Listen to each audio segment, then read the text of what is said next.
함께 읽은 본문을 중심으로 여호와의 영광이라는 제목으로 함께 말씀을 나눕니다. 솔로몬이 왕이 된 지 4년째에 성전 건축을 시작하고 7년의 공사 끝에 드디어 성전이 완공됩니다. 그리고 성전 안에는 하나님을 섬기고 제사를 지낼 때 필요한 기구들이 하나하나 채워져 갔습니다.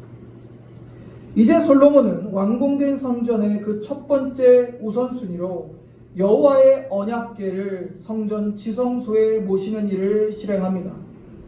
그리고 언약궤를 모시고 완전한 성전에서 하나님께 온 정성을 다해 온 백성과 함께 예배하고 찬양을 드렸습니다. 그러자 여호와의 영광이 성전에 가득하게 되었습니다. 우리는 오늘 말씀을 통해서 여호와의 영광이 어느 때에 임했는지, 그리고 우리의 삶 속에 여호와의 영광을 어떻게 경험해야 되는지 말씀을 통해서 함께 나누고자 합니다. 첫 번째로 말씀 가운데 여호와의 영광은 임했습니다. 오늘 본문에 솔로몬의 언약궤를 지성소에 안치합니다. 이는 매우 중요한 일이었습니다. 왜냐하면 언약궤는 하나님의 임재를 상징하는 것이기 때문입니다. 그리고 그곳에서 당신의 백성들을 만나시겠다고 약속하셨어요.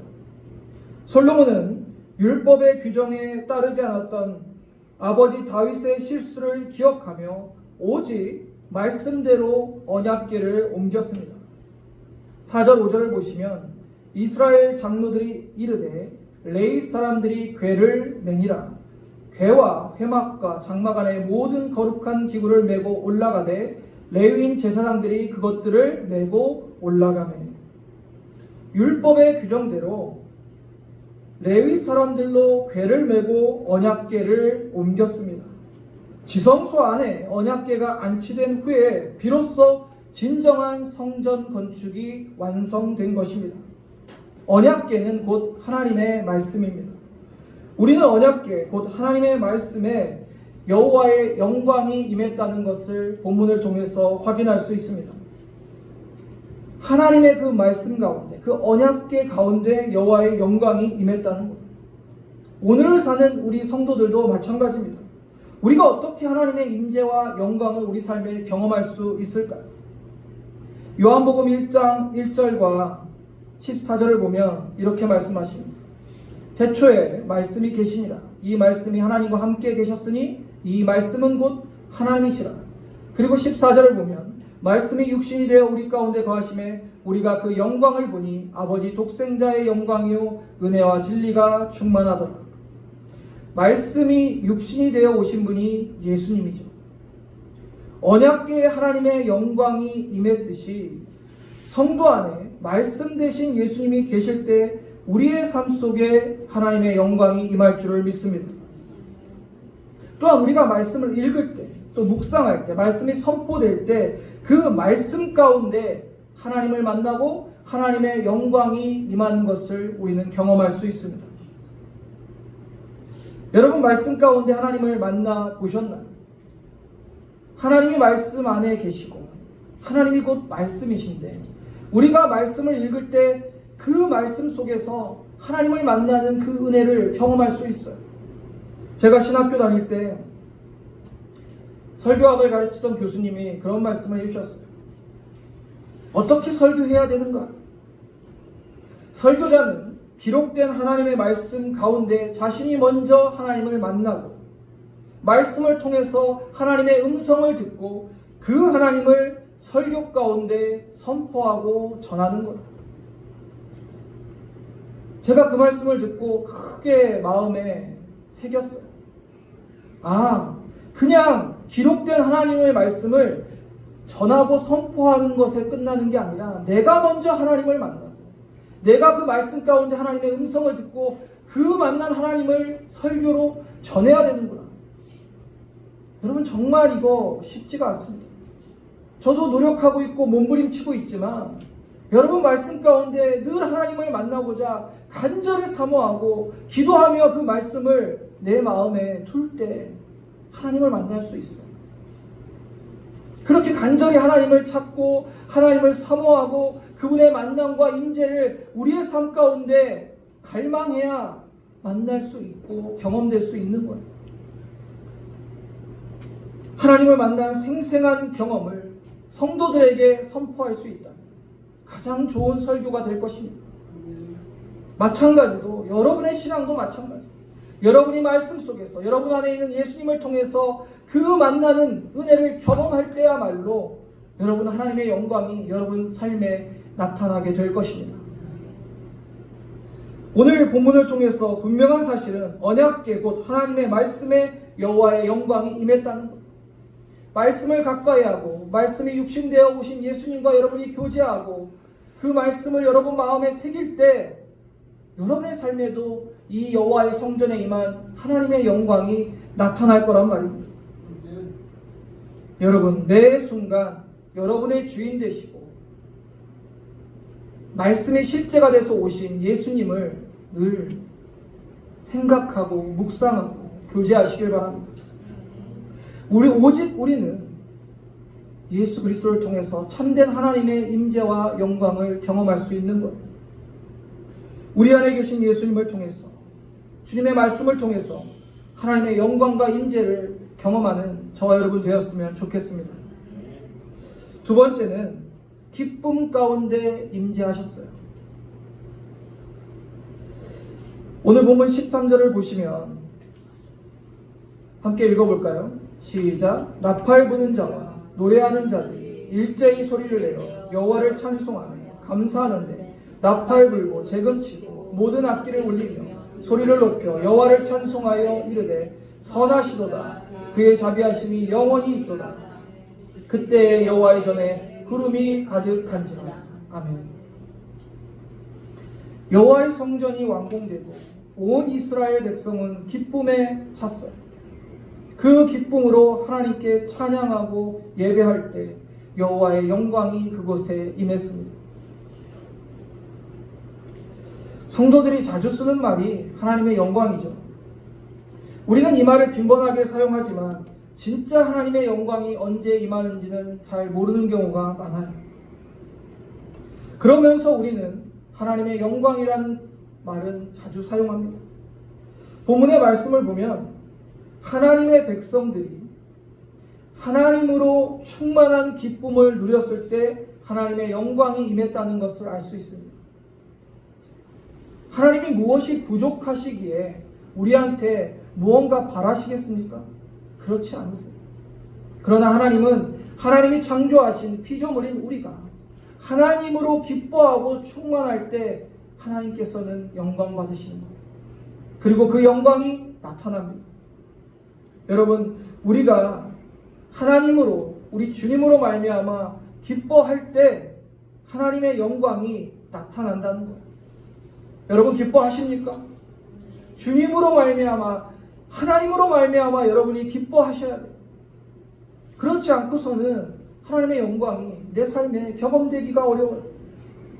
우리가 주의 일을 하면서 헌신과 충성은 강조합니다. 그러나 이 헌신과 충성 속에 주님 때문에 그 기쁨이 없다면 그것은 하나님의 영광이 드러날 수가 없습니다. 주의 일을 하면서도 마지못해서 하거나 억지로 하거나 사람의 눈치를 통해서 한다거나 그래서는 영광이 나타나지 않는다는 것. 나를 구원하신 주님의 은혜에 감사하며 주와 복음을 위해 기쁨으로 내가 쓰임받는 그 길에 서 있을 때 참된 하나님의 영광이 그 가운데 임한다는 것입니다. 그러면 우리가 어떻게 하나님 안에서 충만한 기쁨을 누리고 주님의 일을 할 수 있을까요? 그것은 우리 안에 이러한 믿음이 있어요. 어떠한 믿음이냐면 요한복음 11장 39절에 보면 40절까지 함께 읽어볼까요? 예수께서 이르시되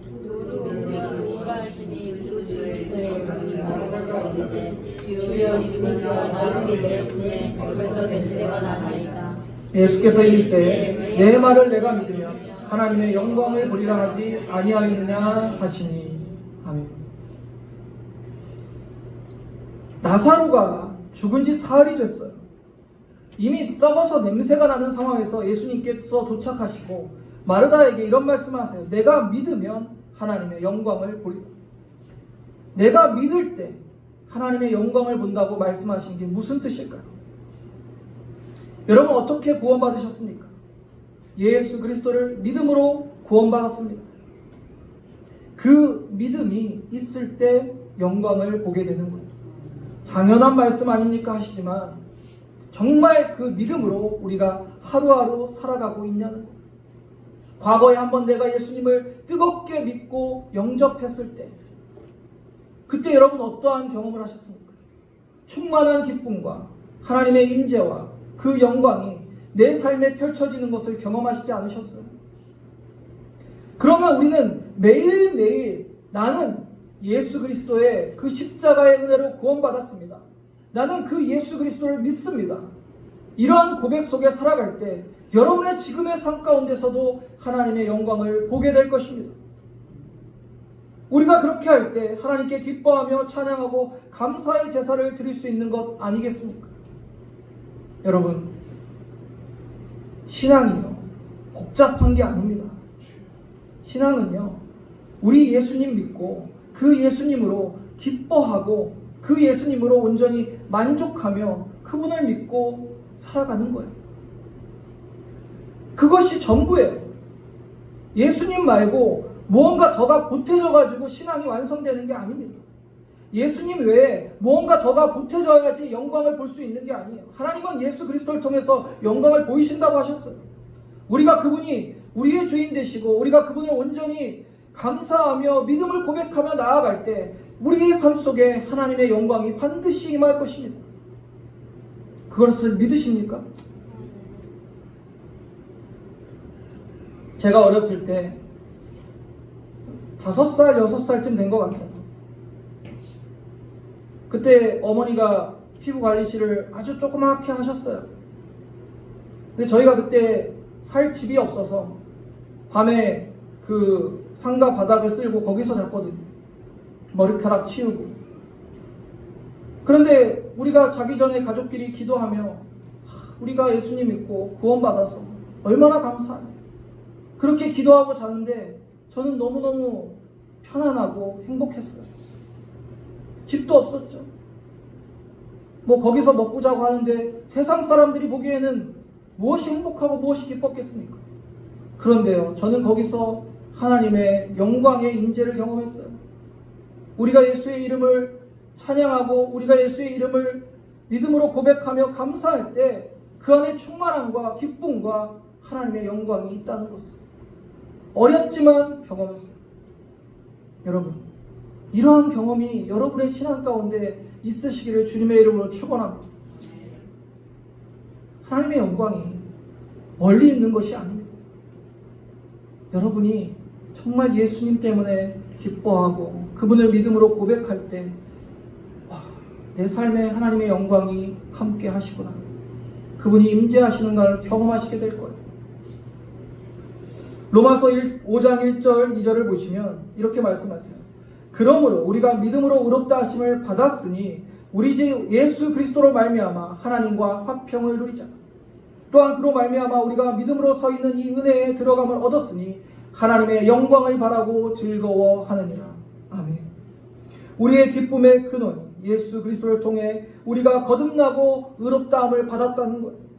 아무 공로 없고 죄임에도 불구하고 의롭다 칭해 주신 주님의 은혜, 율법의 행위로 다할 수 없었던 그 의롭다 여김을 오직 예수의 보혈로 우리가 하나님 앞에 의롭다함을 얻었다는 것입니다.